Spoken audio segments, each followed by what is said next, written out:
Guys, can you hear us now?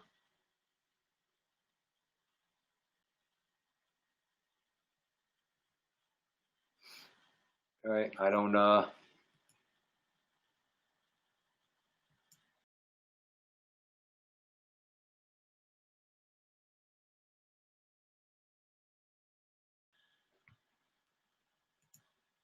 Hey, Gornai, can you hear us now?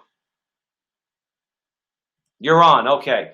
So sorry about that, guys. Anyway, you're at the front line with Joe and Joe. Joe Pasillo, Joe Resinello. We're using the new system right now, so we thank you for your patience. You're at the front line with Joe and Joe. We're going way into the breach. Again, remember, follow us on Facebook and share it with your friends. Follow us on YouTube, subscribe, and hit the little bell. Also, like the video, because that's one of the ways the algorithm on YouTube picks things up, is if you like the video on YouTube. And Joe and I are rocking and rolling, thanks to all of you, your prayers and your support, because we had our Columbus statue video has about 260,000 views. We were on Newsmax this week, on Biz TV, on John Tobacco's show because of that. Every video that we've done has gotten over 1,000 views, and moving progressively upwards. So, and we're getting a lot of great feedback, and that is thanks to you all. Okay, Joe and I have to show up and do the show, but if we were offering nothing, you guys, you would all let us know right away.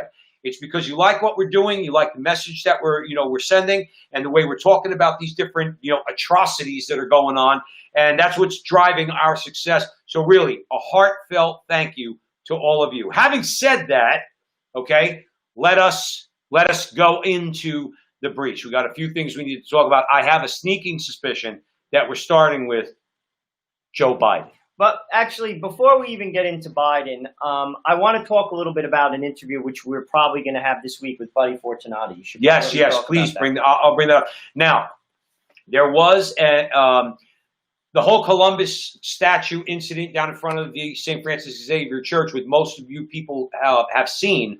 Buddy Fortunato, I'm going to the Italian Tribune tomorrow. I'm going to go and talk to him. He has some information that he said he wants to reveal, particularly when it comes to the way he was threatened by the mayor of Newark to take down that statue of Columbus, okay? I'm not going to get into any more details than that, but stay tuned, because I'm going to go see Buddy tomorrow, and then I'm going to set up an interview with him, Joe, and myself, where we're going to broadcast this. And it's going to be very important, because you're going to see firsthand the intimidation being handed down to a private citizen by the state, essentially, even though it was the city of Newark, but it's the state. And we're also going to talk about a couple of Buddy Fortunato's open letters in the Italian Tribune to Governor Murphy. Okay, so yeah, stay tuned for that, because that is going to be a very explosive interview, and we're going to make sure that we get that to you. Okay. Before we get into, because we want to touch a number of things, not just Joe Biden, but we'll begin with Joe Biden. What if he wins? And I want to throw some ideas for you guys to basically digest it. What happens if Joe Biden wins? There's no guarantees on anything, right? Aside from the fact that we're all going to have collective agita. Go ahead, Joe. So basically, let's talk a little bit about the Trump supporters, okay? What's our biggest fear? It comes in one word: complacency. Yes. Among his never die supporters, Trump is at historic highs. Don't believe the polls. It's the same thing that happened last time. The silent majority is there. Don't believe the polls. However, how could this be a negative for Donald Trump? First and foremost, it breeds complacency among Trump voters. So what's our message to you? Get involved.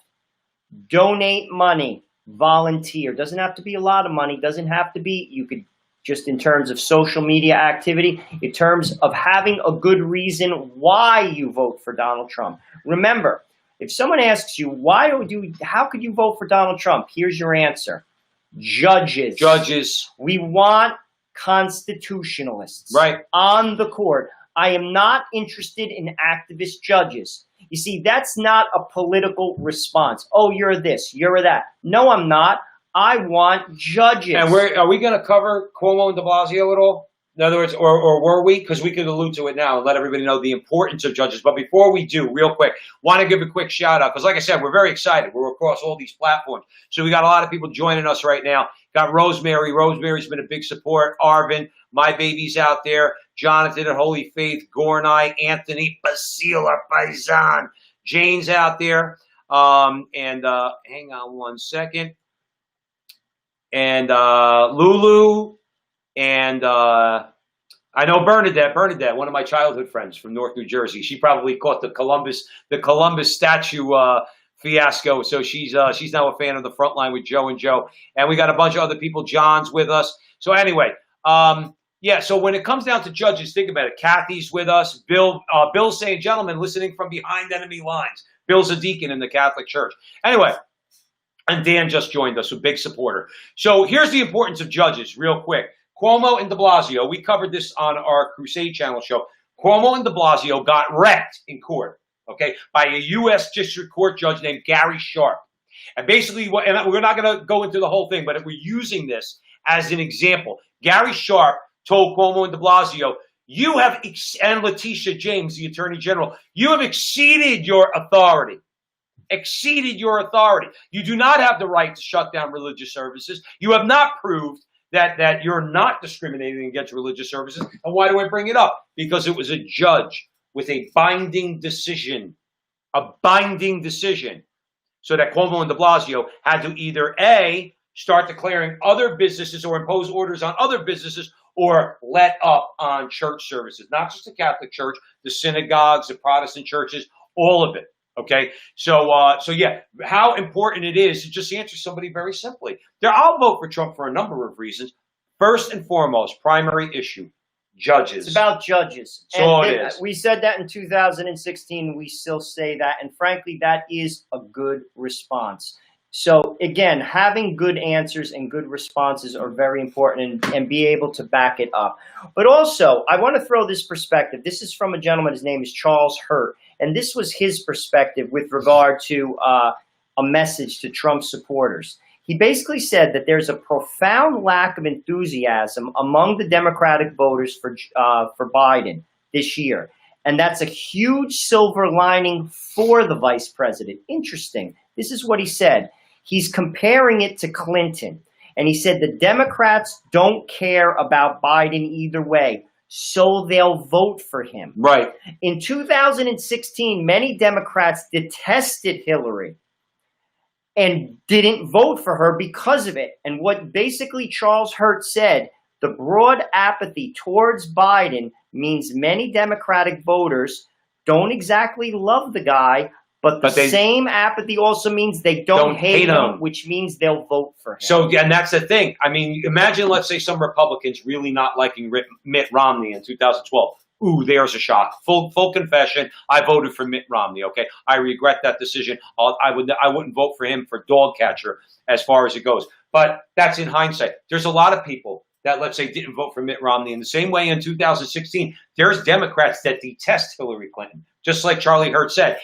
Absolutely hate that woman. Okay, like you said, the apathy towards Biden we have to be careful about, because what they'll say is, well, he's not Trump and I don't hate the guy, so I'm going to get up, go get my coffee and bagel, and I'm going to go vote for that guy. I'm telling you right now, I was laid off from work for 3 months because of the corona, okay, because of the COVID-19. I am going to find a few bucks, okay, over the next week, okay, and I'm donating to Trump's campaign. Also, just to give you an example, I am going to reach out. I don't know the gentleman's name. We have an African-American conservative Republican in this blue district in Bergen County. It's Bill Pascrell's district, and he's been there for decades. He's as corrupt as Nancy Pelosi. He needs to get his ass handed to him, and I'm going to find out more about this. I forgot his name is Billy. I don't know how to pronounce his last name, but I'm going to get it, and I'm going to cover it on the show because I'm going to go and volunteer. I'm going to stand out in front of ShopRite and say we got to vote out Bill Pascrell. We're going to do whatever it takes. The Catholic Church teaches if you're going to get behind somebody, all right, if you weigh it in your conscience, then by all means volunteer, support the man or woman, and go and get involved in the campaign, which I think we need to do. Because I've actually heard people say Joe Biden, I swear, is a good man. Oh. No, but people say because he's not like Donald Trump is raw, Donald Trump's in your face. And this is what we have to be very careful about. We have to get out and we have to vote. We are not violent men. What we're here to do is to educate. What we're here to do is to inspire. And what we're here to do is to encourage you to vote. It's time to drain the swamp. And we have to get Donald Trump in the office. And you have to vote down ticket and get that gavel away from Nancy Pelosi. And I would say, even if it means voting for a Republican who you're not so strong on, because again, by voting for the Republican, if that person wins and the Republicans can take control of the House, well, House leadership is good for us. In other words, Jim Jordan, Kevin McCarthy, people like that. They're not Paul Ryan. They're not John Boehner. As we give a quick shout out, Joe Gargano's joining us. Thanks for joining us, Joe. Katie, we love Katie. I know Katie from the Franciscan Sisters of the Renewal. Bill, like I said, he's out there. Pam's joining us. Trump 2020. Eileen, Victoria, thanks for joining the front line with Joe and Joe. Imperative. Charlie Hurt's right.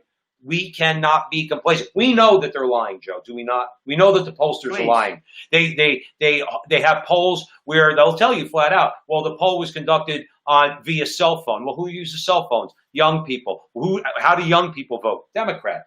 All right. If you call on a landline, who are you calling? Old people. How do old people vote? Republican. They know how to skew the polls, and it's all designed to make you not show up and demoralize.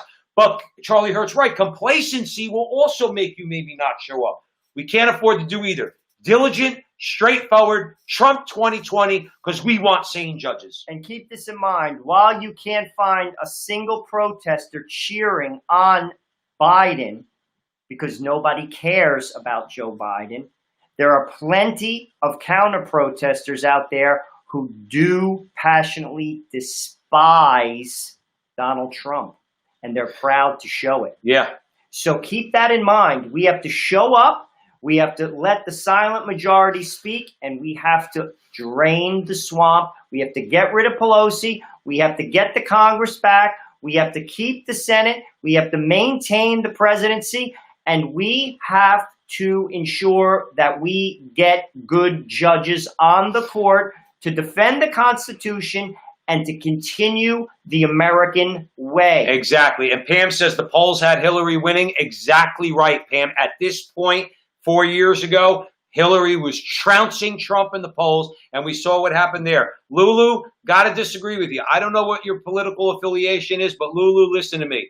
If you're a reasonable person who doesn't like what's going on out there in the culture right now with riots and everything else, then you can't vote for Biden because he's not going to be the president, Lulu. It's going to be all the people behind him in the Democratic operatives, Barack Obama, Tom Perez, AOC, the squad, Nancy Pelosi.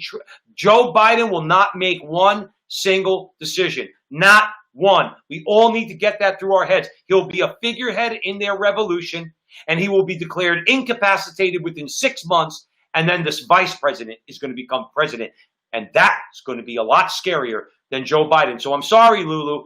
We're going to have to disagree with you. We're proudly and confidently, by the way, as Catholic men, voting for Donald Trump. And by the way, Lulu, this is something I want you to keep in mind. Biden this week basically spoke at a Wall Street function to his basic donors. And he said that he was going to raise the corporate tax from 21% to 28%. Now, Lulu, I don't know what you do for a living, but this is one of the main drivers why our economy is doing well right now, because our corporate tax is at 21%. Now, the Democrats spin it as, oh, you're giving the big rich people a break.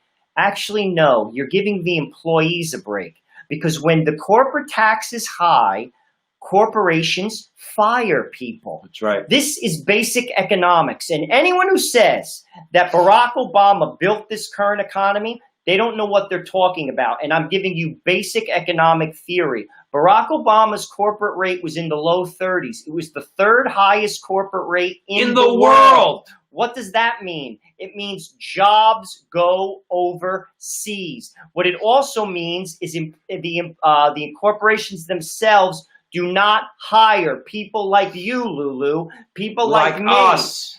Because, again, they hold all the cards. This is not a game of equity. They're not here to make you rich or me rich. They're there to keep their money. And if the government takes 1/3 of their money, guess who suffers, Lulu? You. That means whatever you do, whether you work, hold on, Lulu, you say you work in a Catholic clinic. You do realize that Joe Biden is he's unabashedly for abortion. You do realize that he just said this week, Lulu, that he is for abortion in all circumstances, which means third trimester abortions. Lulu, I have 4 kids. I just had my 4th kid. You ever see a child in the 3rd trimester? Joe Biden is for having that child aborted legally. By the way, in New York City, Lulu, you don't have to be a doctor to perform an abortion. That's by the law. So no. If you work in a Catholic clinic, I beg you to reflect on who you're voting for. Yeah, we're not telling you what to do. Just reflect on it, Lulu. You have to listen to their words. You might hate Trump, but, well, all right, Lulu's saying goodbye. Anyway, Sandra's with us. Hey, Sandra.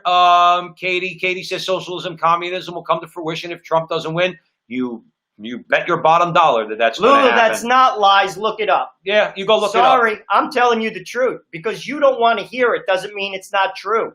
Sorry, miss.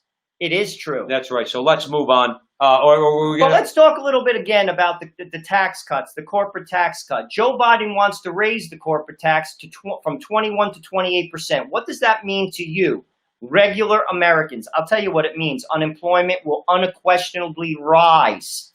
That will be passed on to the employee, not the employer. They will not feel 1 ounce of it. They will cut their staff. Number 1. Number 2, jobs will go overseas. Because at the end of the day, if I'm in business in New York City and you're going to tax me at 28% and I have an international company with a presence all over the world, all I need is 30 days and 3 lawyers to incorporate someplace else. I can go to Singapore. I can go to Hong Kong. I can go to Mumbai. I can go to Dublin. 30 days, 3 lawyers. But who does that cost? The corporation or me? If I work for that corporate, costs me my job. All right. And so again, Gilda's joining us here, Bill, Katie, and Eileen. So where are we headed? Are we staying on Joe Biden for a minute? Stay on Biden for a minute, because this is what's going to happen, by the way, if he wins. Okay, so go ahead, Joe. Well, basically, there was another interesting article by the gentleman. His name is Joel Pollack, and he basically compared Joe Biden's model of governance, interestingly enough, to a Soviet model. Interesting. Isn't it? Well, let me break it down. People may think that it's kind of strange to say that, or even unfair, but I want to break it down. The former Vice President, Joe Biden, his unsteady demeanor. Do you realize that he just made his first press conference in 3 months? He has been under the radar for 3 months. In 4 months, almost to the day, he will be could be elected president. Right. Okay. And by the way, that particular press conference, he didn't look very good in. But this is what Pollack said. He said the Biden administration will be run behind the scenes by a mixture of old establishment hands and young radicals. In effect, it will pursue the policies of Bernie Sanders with the personnel of Barack Obama and Bill and Hillary Clinton. You want that? It will be a regency, not a presidency. Perhaps more accurately, a government by a central committee. You see, that is absolutely accurate. Right. Joe Biden is not fit for office. Don't take my words for it. Take his words. When he speaks, he is not clear. He is not, frankly, his message is absolutely horrible. What's his message? He doesn't put a statement together that you could actually comprehend. And his presentation is utterly and absolutely horrible. It's horrible. Chris says in the chats here, he said if Biden wins, the rest of the nation will be like California, actually the Soviet state of California. Right, Chris? That's exactly right. But, I want to get back to Lulu for a second, just for 1 minute. She's gone, but I want to say this. This is typical of many people who vote for Democrats. You present them with a hard truth. What I said is true about abortion. And she works for, I'm not condemning her, but no. She works for the Catholic Church. The abortion is a sin. It's a grave sin. I'm not judging Lulu, but what I'm saying is this. You present them with a hard truth. And what I said is the truth. Look it up. She says it's lies. No, it's not. Not lies. The only time he makes a coherent statement is when he's supporting abortion. But so that's when he's absolutely, by the way, you find that a little bit ironic that most of the time when he's talking about the economy, things like that, Dan mentioned H-1 visas, you know, for the foreign workers. All right, so that's another thing we could talk about how Biden is going to shaft American workers by letting foreign workers come in, where Trump won't do that. But leaving that aside, okay. But the only time he's actually clear is in his support of Planned Parenthood, abortion up to the moment of birth, and having taxpayers pay for it. He's crystal clear on that. And then Lulu wants to turn around and say she can't vote for Trump. I can't understand how any Catholic can vote for the party of death. I don't know what it is in your conscience that makes you think you could go pull the lever for people who are all in favor of abortion, euthanasia, you name it. They are the culture of death. So I'm sorry, Lulu. We pray for you. You're just simply wrong. That's not a judgmental statement, but you're just simply wrong. But people choose. They have selective memories, and that's why I bring this up. You know, we're not here. Listen, I'm not a Republican. I'm a Catholic, and I look at views. And frankly, as a Catholic, you cannot vote for a candidate that is for abortion. It's a disqualifier. Well, what do you say all the time? What if somebody's right? You agree with the person on 9 out of 10 issues, but the one that you disagree on is slavery. If you said to me that you could solve all of America's problems and you were for slavery, I couldn't vote for you. Abortion is that type of qualifier. Abortion is murder. And the Democratic Party supports abortion to the moment of birth. Do you know that we're one of 7 nations on the globe that do that? And we're not in good company. No, we're like China and North Korea. So what I'm saying is this. If you are a person of goodwill, you shouldn't just turn the other cheek. You shouldn't just say, oh, but that's not me or that's not my kid. And especially if you're a baptized Catholic, especially if you are even a Protestant or evangelical and you profess a belief in Jesus Christ, you cannot in good conscience vote for a candidate that is for radical abortion, and Joe Biden is. That's Miss right. Lulu, I'm not lying. I'm telling you the truth. Well, you got to go see, but the thing is, you got to tell people the truth, so maybe they'll have the courage to go and look it up. Sherry's joining us. Hey, Sherry, what's happening? Miss Coffee Cool. Sherry said, absolutely, culture of death.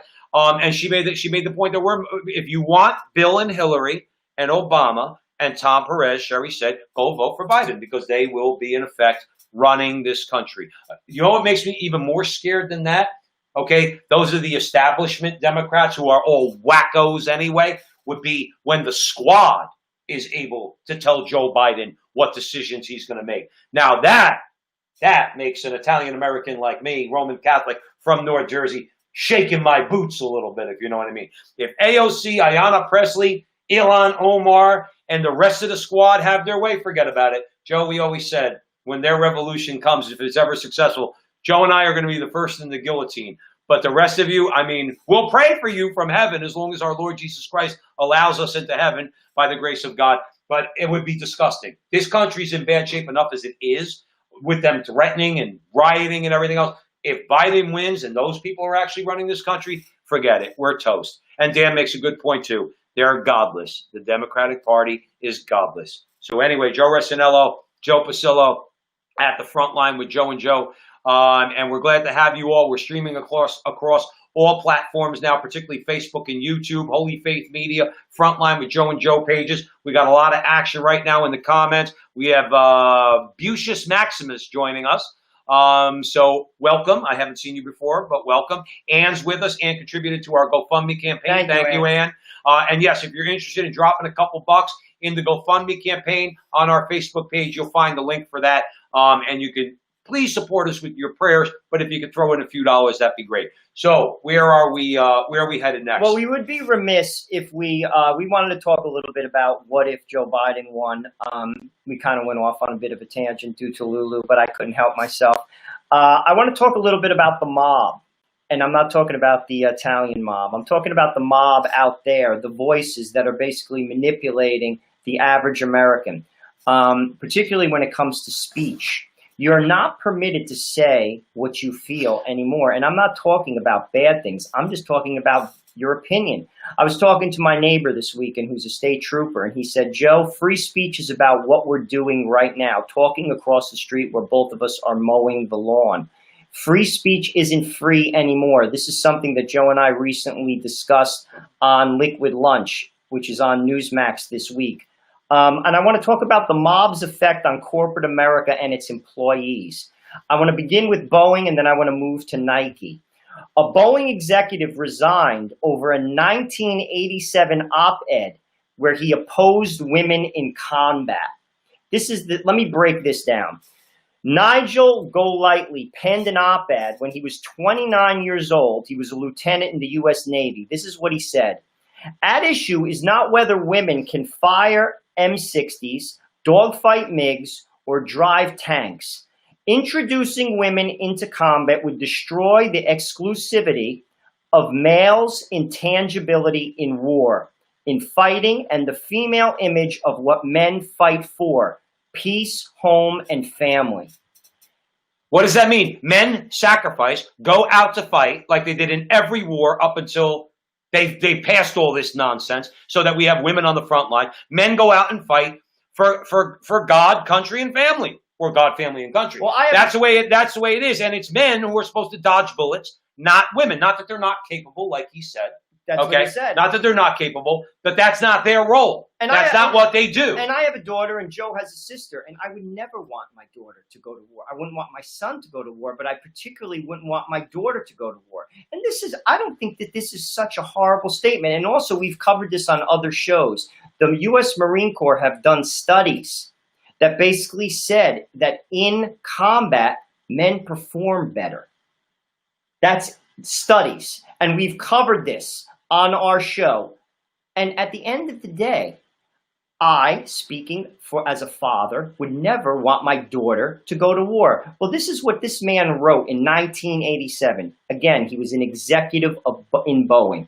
This is what happened. He had to grovel and retract his statement. This is the effect of the mob. This is the effect of the lack of free speech that's currently existing in this country. This is something that he wrote as a 29-year-old in 1987 that they dug up. And frankly, I don't even think it's that offensive. I'm sorry. I don't want my daughter to go to war, and I don't think she belongs there. This is what he had to say after the mob came after him. And I'm not talking about the Italian mob. Now, listen to this groveling. This is a guy who's in the military. Listen to this groveling statement that he made. Joe and I say all the time, I'm no friggin' He-Man, okay? I didn't go to war. I didn't join the service. I would never make this statement, ever. Listen to this and hold your stomach.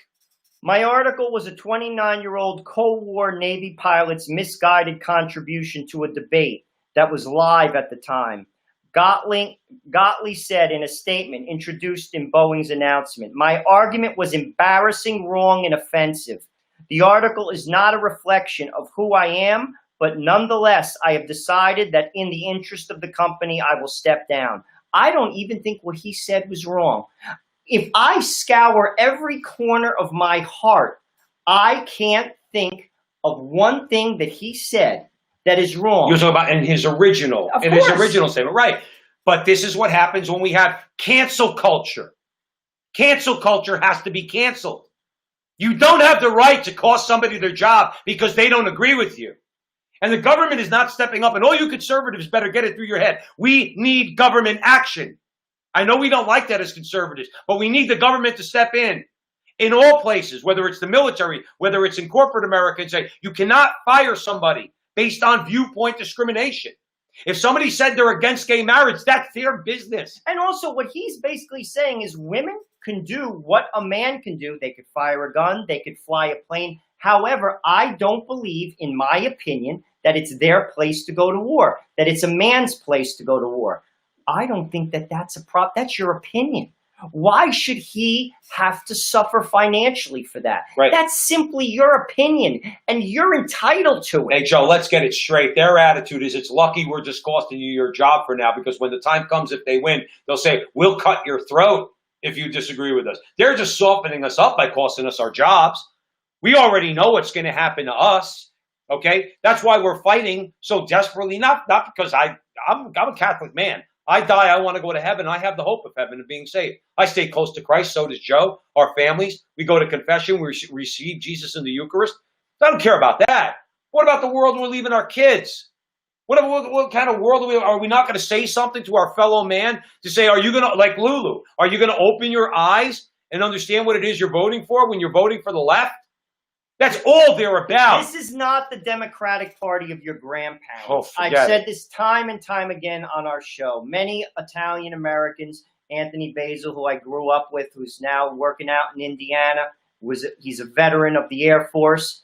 He knows it. We grew up in New Jersey. A lot of Italian Americans, they worked in the unions, they worked on the railroad, they worked in factories, and they pulled the Democratic lever. A lot of Irish, a lot of Polish, the same thing.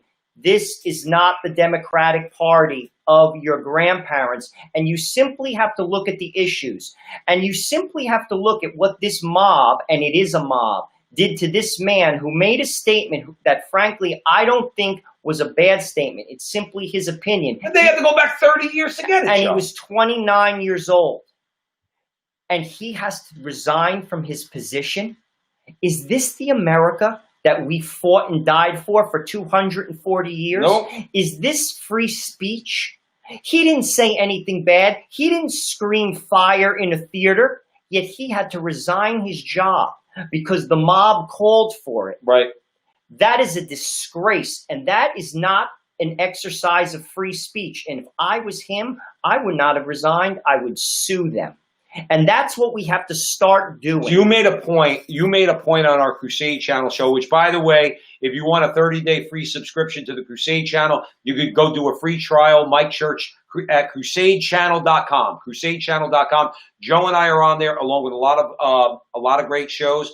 And you could, like I said, it's a free trial. You can see what they're all about. Joe and I get nothing. We get, nothing from that. But we would encourage you to do so. But now, having said that, I forgot what my point was going to be because I always. No, it's okay. It's okay. We're going to go to Nike. Basically, Nike is trying to pressure the Redskins. Nike's trying to remove the Redskins gear from their website in an apparent forceful move against the Washington Redskins to change their name. Basically, all their gear is being removed from Nike's website. And this is the interesting part, okay? And this is the hypocritical aspect of how these guys operate. Despite Nike's apparent newfound problem in doing business with the Washington Redskins, the athletic apparel giant does not appear to have any problem maintaining ties to regimes that use slave labor. Now listen to this. In March of this year, a nonpartisan Australian think tank revealed that Nike was one of 83 corporations that maintain active ties to factories in China that are believed to use Muslim slave labor. Redskin owner Dan Schneider is under pressure from multiple business partners and corporate sponsors to change the team name. Schneider said that he has no official plans to change the team name. I'll make you a bet. I bet you he capitulates, and I bet you they change the name by the end of the year. I'm going to say this. He has held firm now for a while. This has been going on for a while. But like you said, we're in the midst of cancel culture. So Nike's going to cancel the Redskins. The NFL is going to cancel. The NFL right now, by the way, is a cultural organization, a cultural/political organization. They are not a sports organization. By the way, if Daniel Snyder holds his ground and does not change the name, and Roger Goodell tries to make a move to kick them out of the NFL, he should sue the Bulls out of the NFL. That's what he should do. Because they've been trying for years. I will give Daniel Snyder credit. I don't necessarily like the guy, okay? But he's held his ground on this. They've been trying for a long time. But getting back to an original point, Nike's going to tell him this? You're employing Muslim slave labor in China to manufacture your shoes that you're going to sell back here at a ridiculously or at a much cheaper price. You're going to undermine our labor force, and you're going to preach to Daniel Snyder because the name of the organization is the Washington Redskins? Is that a joke? I mean, really, seriously, is that what it is? But this cancel culture, it's got to stop. I know what the answer is to Nike. I know what the answer is to the NFL. I know what the answer is to the NBA. Stop giving them money. Stop giving them money. Don't watch the games. Don't buy the apparel, and their tune will change. Their tune will change. You see, we capitulate with this nonsense. You listen to what we say, and listen, look up what we say. I'm not making it up. Look it up. Yet, just like Lulu, we choose to turn the other cheek, and we keep giving them money, and they keep shoving this nonsense down our throat. Right. And until people stand up, particularly with regard to funding this, it will continue. But when people say, no, I'm not going to spend money on my NFL tickets. No, I'm not going to buy that jersey. No, I'm not going to go to the NFL. No, I'm not going to take my kids to Disney. No, I'm not going to watch Netflix. When we stop, they stop. Right. Because it's about money. the money. Right. That's really what it's about. I mean, and if we actually in this country started monitoring our spending habits and where we spend money and start directing it in different places, outright boycott certain industries like Hollywood and Disney. Okay. Stop buying everything on Amazon. Damn it. Whatever happened to just local stores? I mean, you got to buy everything in Amazon. Is that the way it's got to be? Because you want it there in 24 hours? We need to start getting a little uncomfortable. We need to start sacrificing. We give them our money. I'm not watching the New York Jets. If this is what the NFL is going to do, if anybody, my friends, if I made that statement, my friends who know me for all my life would say, Joe's not watching the New York Jets. Get out of here. I don't believe that. I will not watch the Jets. I don't care if they're 16-0 in December and they're going to the playoffs and they're about to go to the Super Bowl. I will not watch them if this is what's going to happen.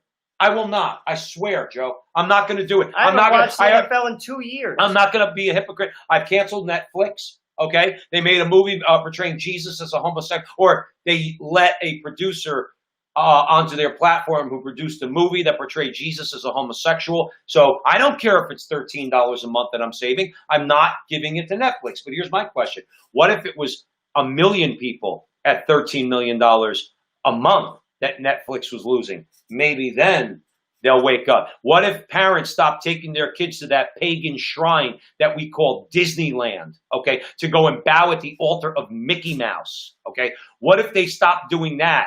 Stop supporting Disney because they're all about rainbows. They're all about indoctrinating your children. These are all things that we could do, Joe Resino. All of us can do. Every single one of us can do to fight against this culture because, like you said, we start costing them money. They're going to cave. Can I follow up on speaking about money? Sure. Because Pam, thanks, Pam. Pam contributed to the GoFundMe campaign, and a few people who I know are listening right now. Even though I'm going to read them all out just to give a shout out. Hopefully you all see this. Pam, she contributed. Sandra, I saw Sandra in the comment box. Kevin, Gornai, Roseanne, Josette, Artie, Ann is in the comment. Ann threw in a few bucks. And Gerardo, Michael Berry, Rita Dalloway, Vinny Spinella, Gerald, Aaron, Scott, Vicky, Laura, Louie, Karen, Jeff, Helen, John, Bill, Christian, Dan's in there, and Pedro. So we're rock and rolling. We're going to the next level, and we have you all to thank for it. I mean, we're really, Joe, I swear, somebody asked me recently, what do you want to do? I said, I want to start a movement. I don't want to make millions of dollars. I don't want to be Rush Limbaugh. I don't want to be Sean Hannity. I know you don't either.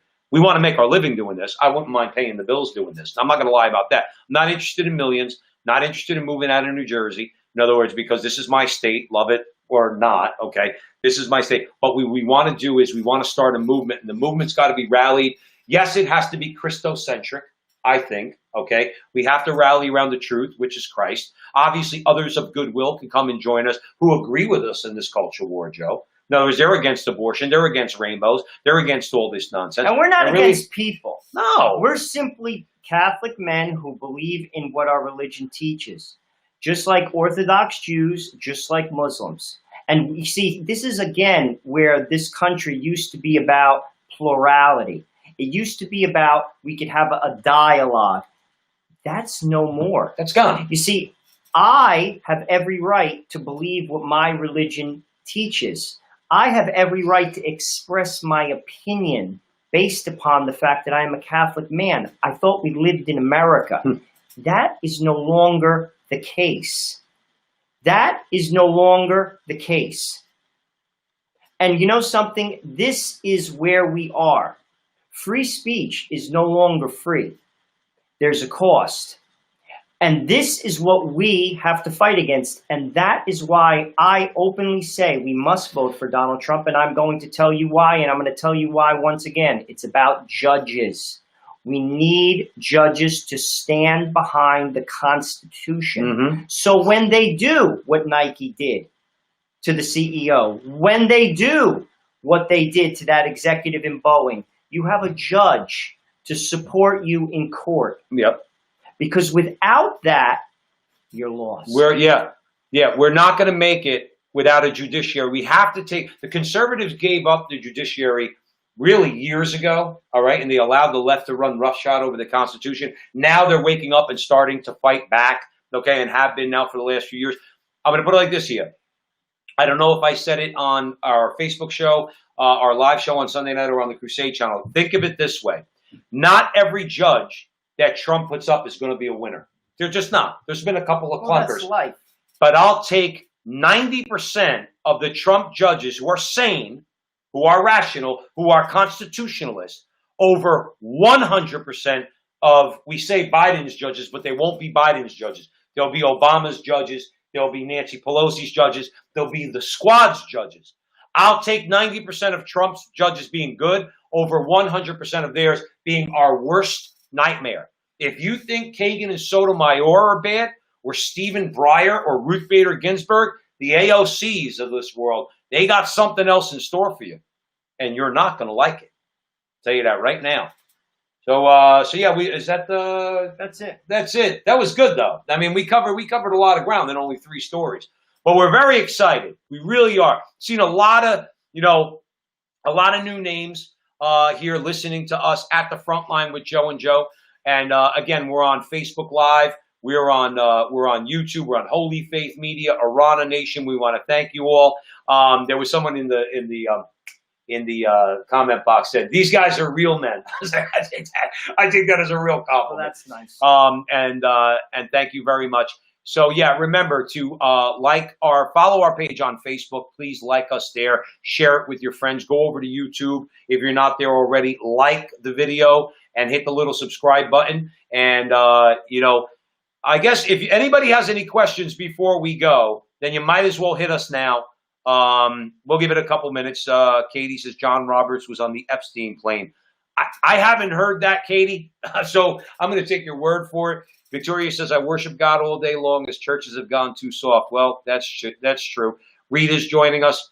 So, all right. So I guess there's no questions. But anyway, thank you all very, very much again. And remember that our conversation, that's your conversation, and that conversation is going on everywhere. We'll see you next week.